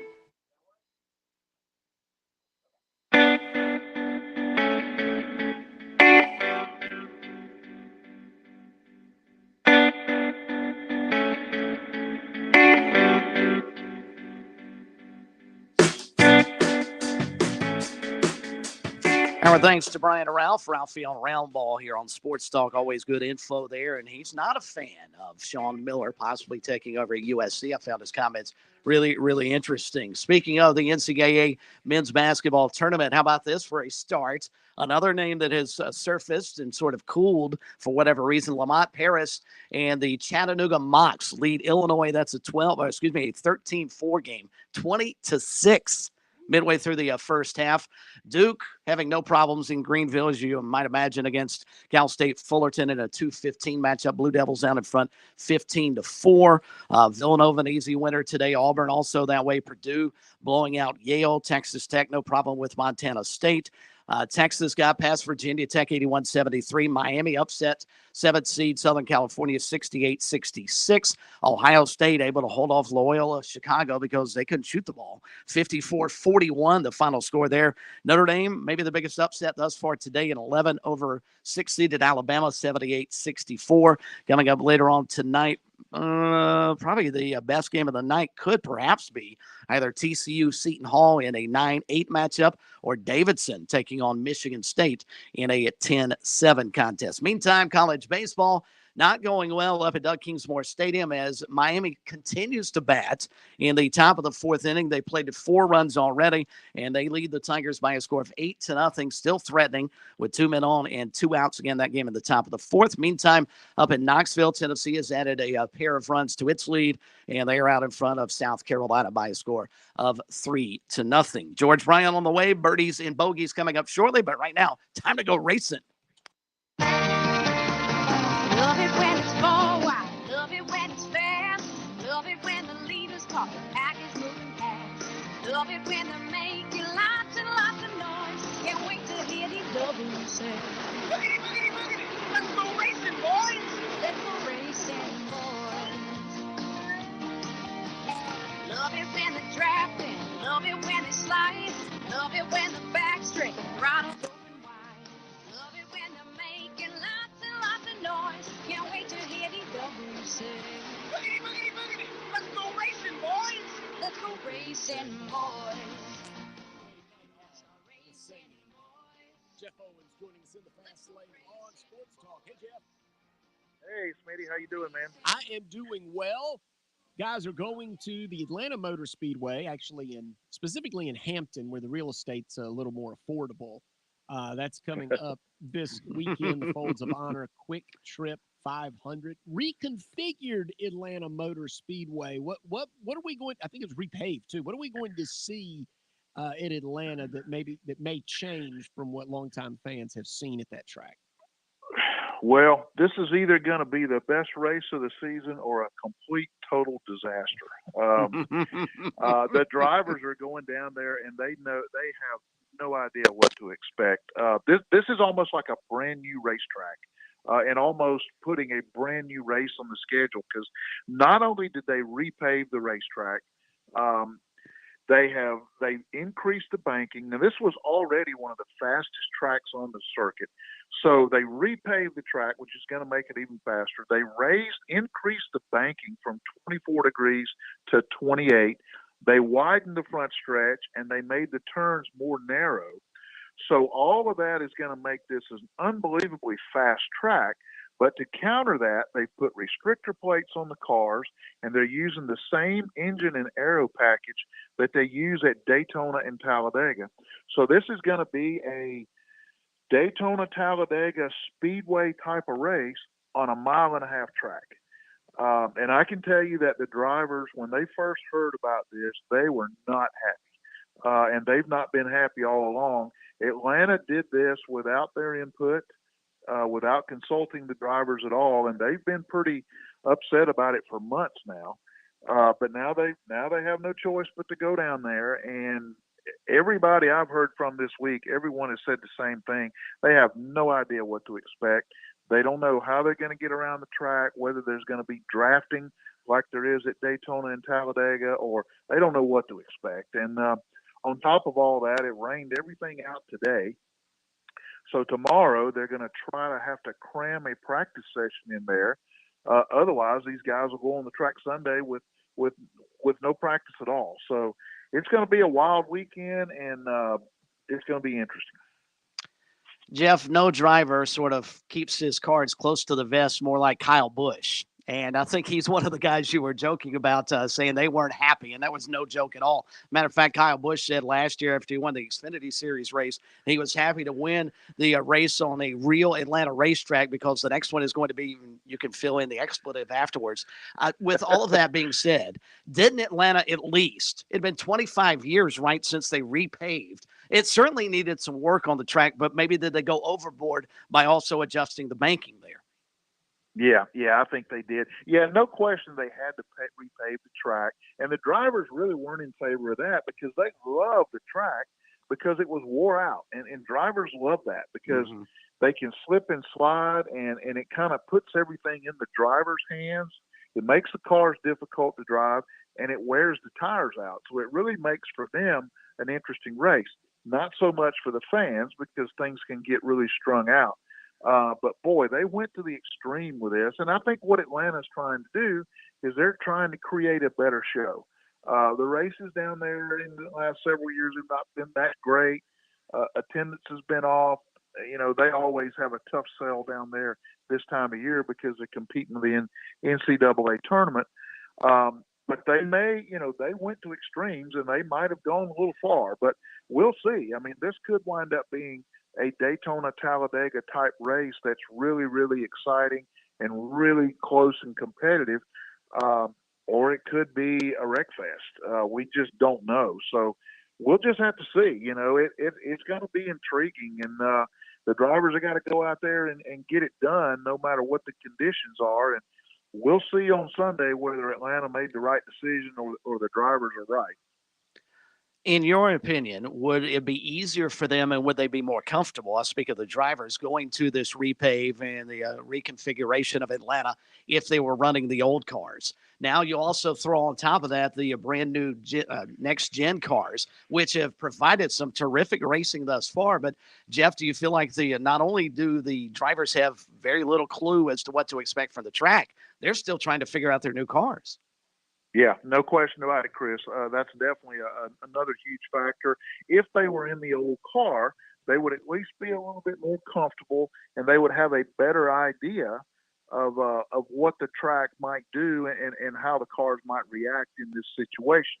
But you're right; that throws a whole nother variable into it. I mean, they're having to figure this car out on the fly at every racetrack they go to, and now they go to a racetrack that essentially they've never seen before. I mean, this is definitely just like a brand new racetrack. I mean, the venue might be the same, but the track surface, everything is totally different. So that definitely throws another variable in it, and that's going to make it even more of a challenge for them. Jeff, usually we ask you who you might pick as a winner. Who would be your favorite? I think it's a real crapshoot. But so in 60 seconds, can you tell us which NASCAR Cup driver will be the first one to take home his second checkered flag this year? We had 7 different winners. Who's the first to 2? Yeah, that's a tough question. I mean, you got to go with Kyle Larson, I think. He's the favorite at most tracks we go to right now. We are seeing a whole lot of parity. Last week was great because we had 3 new drivers up there battling for the win. We had another first-time winner. But, I think if your first repeat winner, I think you got to go to Kyle Larson. And like you said, this weekend's a total crapshoot. No telling who may win. It might come down to the last few cars that are still on the track. Well, if it's like my experience in Atlanta, it's just going to be traffic. It's just going to be bumper to bumper. Yeah. Well, that's right. The real race will be getting in and out of the place. No doubt. Jeff, we appreciate it. We'll talk to you next week. All right, guys. Have a great weekend. Thanks, Jeff. He's the best. Oh, he's the best. And I find it so fascinating, Chris, that, like you said, new car, essentially a new track, new configuration. It's going to be fascinating this summer. And what would be poetic justice is if Kyle Busch actually wins the race this weekend. But I think he's in the older crowd now. If you're looking for somebody, you've got to go under 30 now because that's where all the young guns are starting to take over the sport. Maybe good, maybe bad. I don't know. More madness, baseball, a little golf on the other side. This is Sports Talk.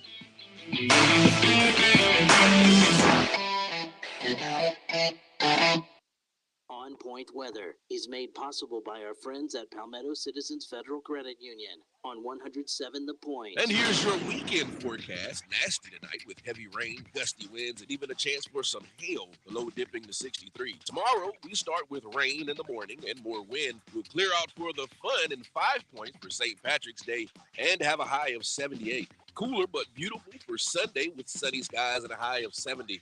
Have a great weekend. I'm Brian Leonard with your On Point local weather. When you think about spring, good stuff springs to mind. You know, like spring break.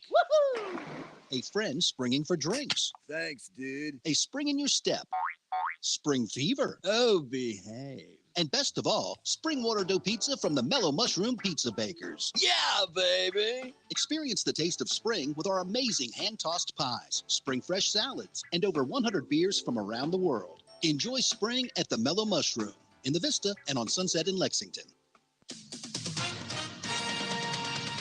With SRN News, I'm Keith Peters reporting about 36 would-be asylum seekers from Russia were blocked from entering the U.S., while a group of Ukrainians flashed passports and were escorted across the border.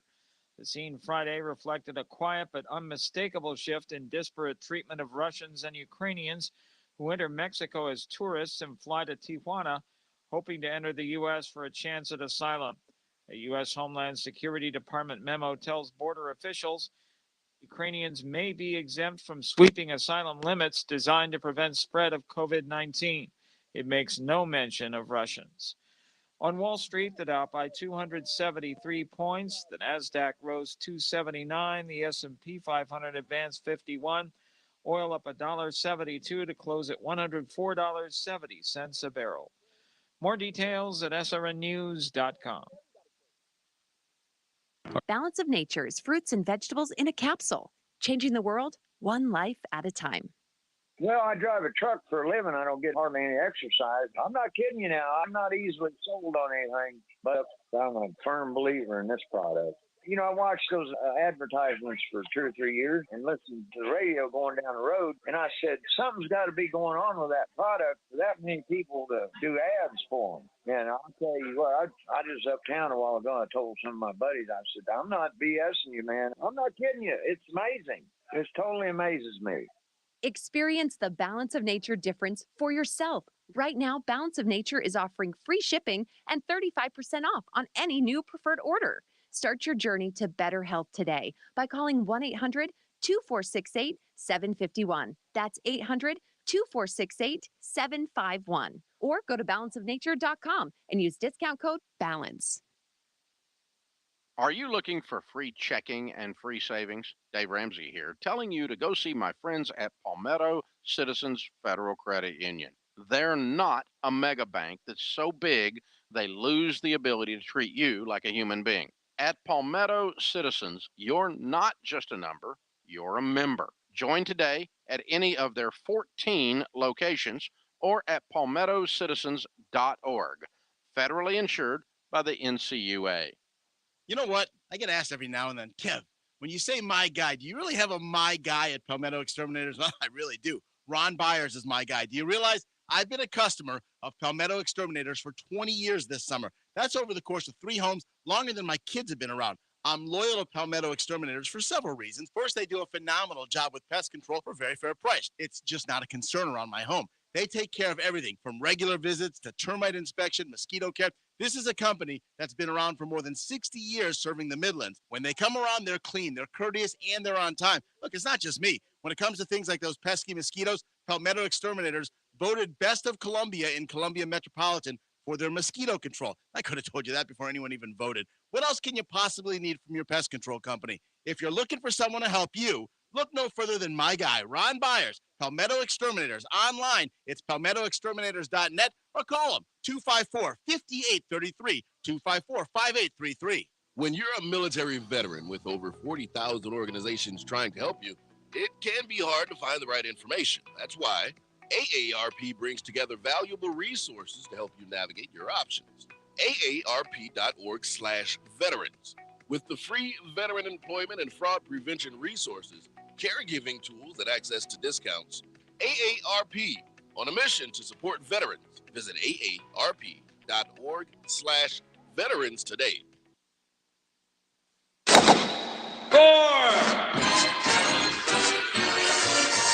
Straight down the middle. It went straight down the middle. Then it started to pull just a wee bit. That's when McCandy lost sight of it. That little white pilot has never been found to this day.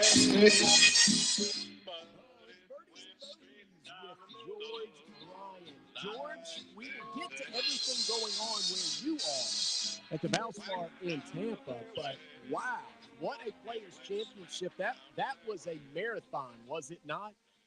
Oh, it was a lot of fun to watch. I thought it was great for golf, and I pulled for Cam Smith.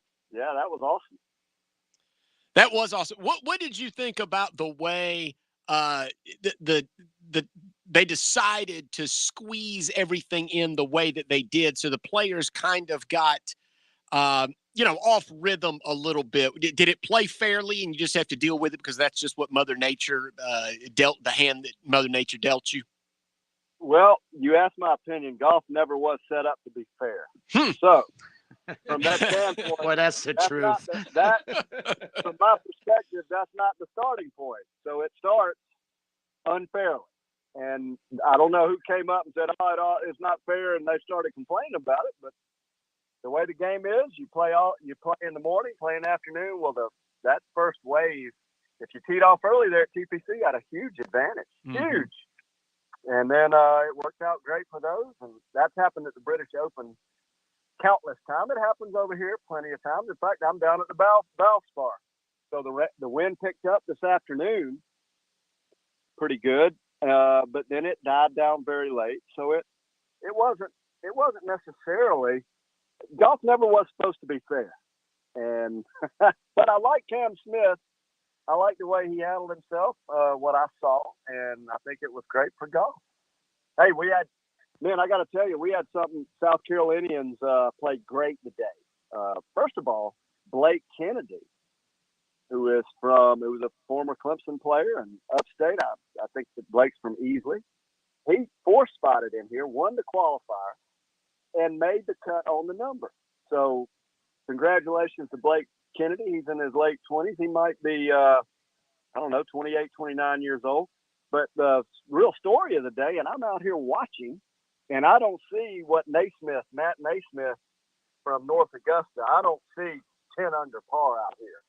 And unbelievable round of golf. He's leading at 14.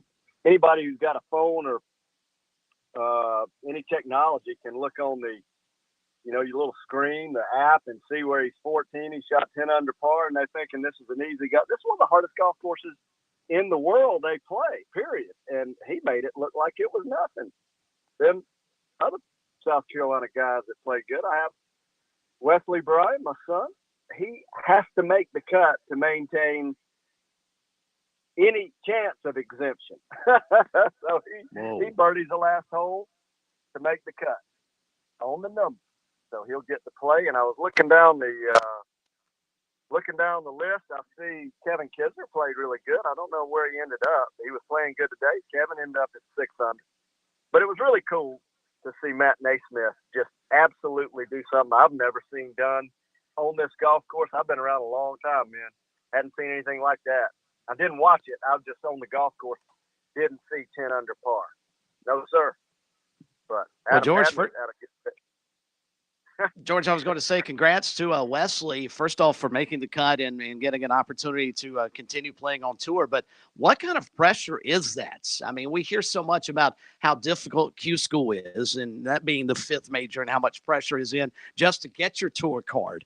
But once you're on the tour and you're in jeopardy of maybe losing it or not getting fully exempt into next season, how much pressure was he playing under today when he shot his 71 to hit the number, as you mentioned, at -3? Well, what I was looking at, I came down last night. Actually had to drive all day to get here to watch him play, and I've watched him grow up. He didn't look like he was under too much pressure. I know he was feeling it. He made the most amazing par on his 17th hole, which was number 8. He was on his knees, and he had to hit a shot. He literally could not see the ball about 3 feet up in the bushes and tipped it out and made it pretty amazing up and down from there to make 4 to give himself a chance. And birdied the last hole, but he looked like he was having a little bit of fun out there despite the pressure. And here's the thing. If he doesn't, he's still got to play some to have privilege. Don't know what the circumstances are, but he's got to earn so many FedEx points to maintain what's called conditional status. And I don't mind telling you, I watched him on the range afterwards. He is dialed in. He can take it pretty deep and do really well, but you never can tell. Matt Naismith shot 4 shots better today than the next low score. Wow. And I want to tell you that what he did today is just absolutely blew it up. Now, former Gamecock, I'm not sure he's played all that well this year, but doggone if he didn't turn it around today. I hope his parents are here too. But goodness gracious, they got to be beside themselves. And I sure hope Blake Kennedy's parents are here. That's a great story in and of itself. I was talking to Randy Waters and Bubba Waters both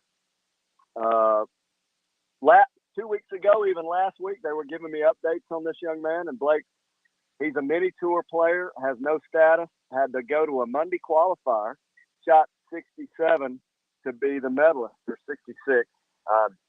One of the two. I was looking at the recap, and then he had it going today, but had 2 doubles, makes the cut on the number, and that's a huge deal for a young fella. You never can tell. If you make the cut on the PGA Tour, you still have a chance to win. So there's definitely all these players on this side of the cut get a chance to play for the championship this weekend.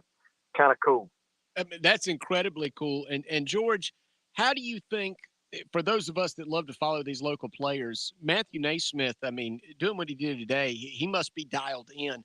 How does the weather set up the rest of the weekend for those of us that want to follow it and see if he has a chance to hold on, get his second tour win? Hey, it looks a lot like today. There's these the wind can gust up 8 to 10 miles an hour. Bill Haas makes the cut. Another he lives in Greenville. I'm looking down the list. Don't want to leave out the guys. Doc Redmond, former Clemson player, he's at 4 under, makes the cut. And but the weather looks fantastic. But you never can. I don't know if we can trust them. Hey, I can tell you, the golf course is absolutely spectacular. And what's also pretty neat is the crowds. It was huge. I don't know what if they even published the count, but it was packed today. So I'm glad to see golf back to where the fans can enjoy the game of golf. It's really pretty cool. You can walk right out. You go to a PGA Tour event, you can mix it up with the players walking down the fairway. There's no rules against it, and you wouldn't want to be distracting them. Speaking of that, Wesley he's on his 7th hole, his 16th hole of the day, and a guy walks up to him, and I'm not exaggerating. Starts talking to him. He's getting ready to play a shot, and starts telling Wesley how to hit it. Wesley turns around and says, "Excuse me?" He goes, "Yeah, you can't. You don't want to try to flop it up there." And I'm not sure. I think the guy was under the influence. Could have been. And Wesley just stopped, and Caddy had to go over and say, "Listen, you can't speak to him." So you can tell I'm kind of tickled. I'm back in the back kind of laughing. And so Wesley, he kind of chili dipped it, and the guy said, "See, I told you couldn't play it that way." Hey, fellas, I can laugh about it now, but there ain't no game out there like golf. And I think the guy did not get tossed out, but it was one of those things I've seen a lot. I'm 60 years old, literally been to thousands of golf tournaments at this point. I say thousands. I don't know how many you can go to, maybe not thousands, but since I was 18 years old, I go to a bunch. And I've never seen that yet, but it was hilarious. And unfortunately, he made a bogey and got on the wrong side of the cut. So Wesley had to play pretty good just to make it today. And anyway, fellas, I hear that Colin is up in Chicago. I'm guessing that has something to do with basketball. No, actually, family obligations this weekend. Okay. Well, I'm glad that you guys are filling in, and I hope the weather's good up there in South Carolina, because this is our time of year. We got Augusta coming around the corner, just a few weeks, and to me, that's the start of our golf season, right there. Agreed.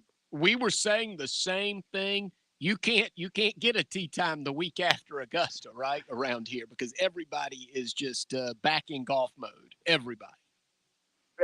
It's really neat to see. The golf courses are packed. People are outdoors, living life. And hey, if you don't have your tee time, now it's pretty cool. You got an advanced plan, and the weather's going to be right. Hey, I want to mention a couple of things. The Recreation Commission, all in the Midlands and up in Greenville, the YMCA, there are all kinds of family and junior programs to access. The SCJGA, South Carolina Junior Golf Association. Go check these websites. All kind of cool things to do with family. And one of the things that's really neat out here today, I probably saw, I don't know how many dozens of children under the age of 5 years old, 6 years old, watching the golf. A lot of them even in strollers. And we're talking about great golf etiquette at 4, 5, 6 years old. In fact, I met Zachariah Willett and Noah Willett, who came out to watch their daddy. Their daddy, Danny Willett, Masters champion, was paired with Wesley. And unfortunately, I think he bogeyed the next to the last hole. And did not make the cut. But, hey, it's a great game. Just get out. Just do it. Fellas, I hope you all have your tee time set up. I know Patrick's probably got one. So you too as well until next week. Sure glad to talk some golf with you. See them high, but shoot them low. Thank you, George. And please, thanks, George. Please let all our Palmetto State representatives down there let them know how happy we are to see everybody playing so well, doing and representing there on the PGA Tour. We'll take our final break of the show. When we come back, a little bit of Dawn Staley as the Gamecocks head into round 2 of the NCAA Women's Basketball Tournament. We'll also check in with the baseball scoreboard. Chris will let us know if South Carolina or Clemson has cut into the lead on the opening weekend of conference play in college baseball. You're listening to Sports Talk Media Network.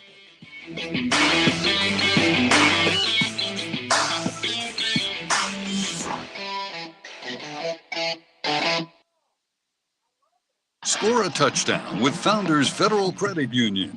With services like Founders Online and the Founders app, you'll enjoy all the perks of a big bank with local personalized service. Not a member? Joining Founders Federal Credit Union is easy. Visit relaxjoinfounders.com or one of our 37 convenient locations to see if you qualify for membership. Relax with Founders. Terms and conditions apply. Founders Federal Credit Union is federally insured by NCUA. What does the 50th anniversary of Title IX mean? It means I'm valued, I'm empowered, I can do anything. It means I'll pave the way for every girl who plays high school sports in the future, just like every female student, coach, official, and administrator blaze the trail for me. Because every student deserves the opportunity to play. Encourage girls you know to participate in South Carolina high school sports. This message presented by the SCHSL and the South Carolina Athletic Administrators Association. You're listening to Sports Talk on the Sports Talk Media Network. We're back in a moment. It's almost time for the Palmetto Sportsman's Classic. I know we're excited. Me too. I'm going for all the awesome camping gear. Not to mention they have everything I need to get out on the river. I'm looking forward to it. I can always find what I need for my outdoor adventures. Don't miss the Palmetto Sportsman's Classic at the State Fairgrounds, sponsored by Farm Bureau Insurance, March 25th through the 27th. Purchase your tickets now at psclassic.com. See you at the Classic.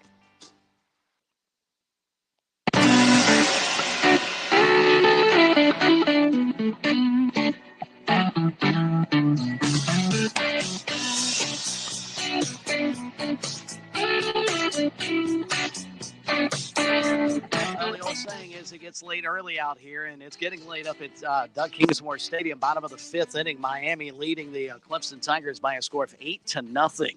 The Hurricanes 8 runs on 6 hits, no errors, 0-1 and 0 for the Tigers to this point. Mac Anglin, the starting pitcher, knocked out early. Kane scoring twice in the first, 2 more in the second, and a big 4 spot in the 4th inning. And again, they lead 8-0 in the bottom of the 5th. Tigers batting, but with 2 outs and the bases clear. Meantime, not much better news in Knoxville. Top of the 5th inning, Tennessee leads South Carolina by a score of 3-0. 3-6-0 for the Volunteers, 0-2-0 for USC. Tennessee getting all 3 of its runs in the game's first 2 innings, Smitty. Sounds like our in-state club's getting off on the wrong foot here in conference play, but Tennessee and Miami, both a couple of good clubs. So we'll track that throughout the weekend. As a matter of fact, follow us at SportsTalkSC.com. We'll give you all the details on those 2 series. Right now, we're going to check out the latest from Dawn Staley. I was there earlier today at the Colonial Life Arena as South Carolina put it on Howard in the first round of the NCAA women's basketball tournament. As a matter of fact, it was 44-4 at halftime, as Chris has mentioned a couple of times. That is an NCAA tournament record for limiting an opposing team in a half. The previous record was 8. Howard could only muster 4 points, but tougher competition right now on deck for South Carolina. 8-seeded Miami, and South Carolina will get it going on Sunday. Here's Dawn Staley reacting to her team's big victory over Howard today. It was just great to get back out there and get our feet wet and play against some competition. I just want to congratulate Howard as well on getting to the tournament and getting their first win, and a first NCAA tournament win in the history of their program. And I'm sure Coach Ty will get them back, and they'll have plenty of success in the future. Hey, Dawn, 13 players scoring today. When you have a game like this where you can really empty the bench in the second half, how beneficial is it to get those players on the bench really substantial minutes to start the tournament? Yeah, I mean, it's been a tough road for some of the players that don't play a whole lot, but they come in, they practice, they're on the scout team, and they help us prepare. And a lot of times they don't get a chance to express themselves on the basketball court and make an impact. And I thought the players that got in before them really created this, and they gave us a cushion to where we can get them out there. And I thought they played extremely well. The last 5 on the floor, shared the ball, worked inside out, and it was good for them to play extended minutes and do some good things out there for us. I'm not sure if you did, but at least early work from the staff. Have y'all gotten a look at Miami from the early game? Yeah, we did. We did. They're playing extremely well. They're shooting the ball well. And they got players that can knock it down from outside. They got some inside players who who's very physical, and it's going to be a bear to deal with them down there. But for us, we got to pack our defense, and I do think hopefully we got a pretty good crowd for a 2:00 game. So I don't know when we'll play on Sunday, but I'm sure, our fans will pack the house and, apply the energy that needs to be in the building to get a win against Miami. Dawn, every year the team's different. So I'm curious, at the beginning of every tournament run, that first game, what is it that you as the head coach try to look for and try to notice and observe maybe in the first 2, 3, 4, 5 minutes of the game, just kind of tell you where your team is from a mental standpoint going in? I mean, obviously, our players have been together for a very long time. Like, our starters have started, probably well over 60 games at least. So I know how they're going to start the game. It may not be, shooting lights out, but the other categories, the defense, the rebounding, the loose ball, those type of things that, I look at to see where we are. And we really can't gauge from an offensive standpoint because it's just been really inconsistent, just outside shots. So, once they're fired up and locked in defensively, everything else seems to fall into place. And there's Dawn Staley. Big victory for South Carolina earlier today. Aaliyah Boston goes for 10-12. That is her 25th consecutive double double. So South Carolina rebounds off the heartbreaking loss to Kentucky in the SEC conference tournament, the SEC tournament, and it picks up right where they left off in the regular season by punishing Howard today. Miami now on deck, and you heard Don Staley say Miami, good-looking team that knocks down some shots from the outside in their victory over South Florida. All right, we're going to roll out of here. We mentioned this at the top, but didn't get into a discussion about it. Pat, we'll bring you in on this as well before we get an update on the NCAA tournament. Chris, your thoughts quickly, too. Deshaun Watson, the next time we see him, will be in a Cleveland Browns uniform. It seems like a decade ago that we saw him on an NFL field. Obviously, with what went on, off the field allegations, that seems to be cleared up, at least from a legal standpoint and an NFL standpoint. Yet to be seen if there's any repercussions coming, in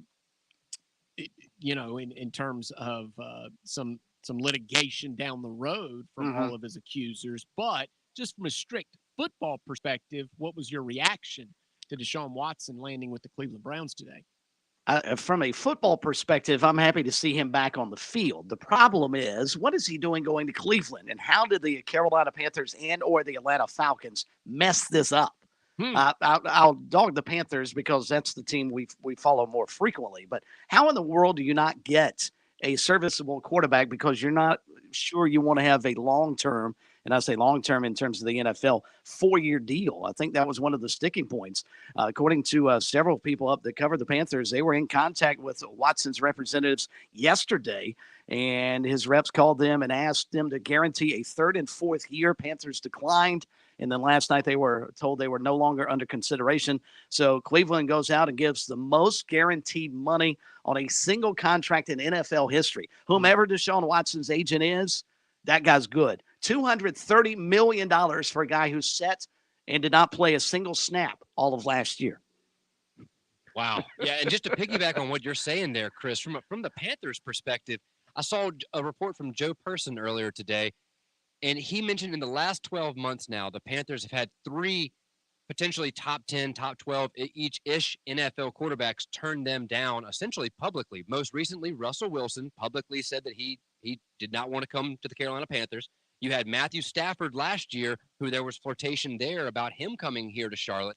And then you also had, of course, I'm drawing a blank as I say that. Now Deshaun Watson. Sorry, so that's 3 different big-name quarterbacks that have publicly said no to David Tepper and the Carolina Panthers. And that, as a Panthers fan, is terrifying to me because what is going on in Charlotte that we cannot incentivize or make these guys want to come to Charlotte? And then with what you're saying about the Panthers, they didn't want to give him these extra deals guaranteed, but they were willing to give up 3 first-round picks, a third-round pick, and a late-round pick swap, which is supposedly they were offering the same thing as Cleveland. They're willing to give up all that. They'll give up the entire farm, but they won't guarantee another year on his contract. It's just a weird type decision. Yeah. Well, it makes me wonder, Chris, did the off-field allegations play a role? Did the Panthers just say, you know what, this one's too hot to handle? It's an interesting question, Smitty. And if Jerry Richardson were still the owner, I would actually believe that was probably part of it because, he always tried to, even though there were allegations that he didn't necessarily practice what he preached, but there was always sort of this homespun type squeaky clean image about the Carolina Panthers that if you brought somebody in with Deshaun Watson, whether or not any of the allegations are accurate, those bags were going to follow him, much like the discussion we've had about Sean Miller. Those bags were going to follow him to Charlotte, and you wouldn't think, even though this is the same franchise that had Ray Caruth play for them, so take that for what it's worth. But I don't think in the NFL, with its track history and how bad it has been with regards to domestic violence and all the allegations that have come through players over the years, I'm not so sure how much that actually played into it. I think the Texans were ready to get rid of him, and it's clearly obvious there were people and teams willing to pay a king's ransom to get him. I just said the Cleveland thing, though, came from out of nowhere. I don't get that at all. Good luck, Deshaun. Duke leads Cal State Fullerton 37-27 at the half. Michigan State, Davidson just up the road, not far from the Panthers, actually. That's your nightcap. That one's set to tip a little before 10 o'clock. As of this moment, the Gamecocks do not have a head basketball coach. We'll follow up that story all weekend long. Follow Chris, me, Phil, and Pat at SportsTalkSC.com.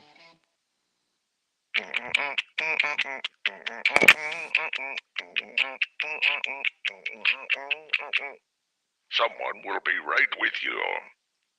The Point. WQX